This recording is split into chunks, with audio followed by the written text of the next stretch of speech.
এবার ত্রিপুরা বিধানসভায় হইচই কাণ্ড।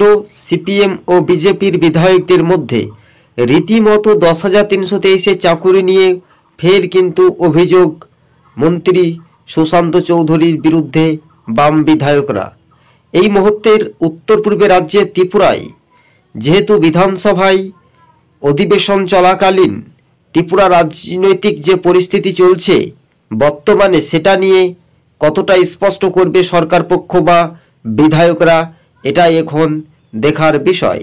তবে শাসক বনাম বিরোধী রাজনৈতিক দলগুলো দুই পক্ষেই উত্তপ্ত পরিস্থিতি দেখা যাচ্ছে বিধানসভায়। কেননা এই 24TV2 আপনাদের সঙ্গে প্রতিবেদনটি তুলে ধরেছি, কেননা চাকুরির ইস্যু, যেহেতু বাইক বাহিনী সন্ত্রাস চলছে, পুলিশ নীরব ভূমিকা পালন করছে না, অর্থাৎ শাসকের ভূমিকা পালন করছে বলে এমনটাই কটাক্ষ বাম বিধায়ক জিতেন্দ্র চৌধুরী। রাজ্য রাজনীতিতে উত্তপ্ত।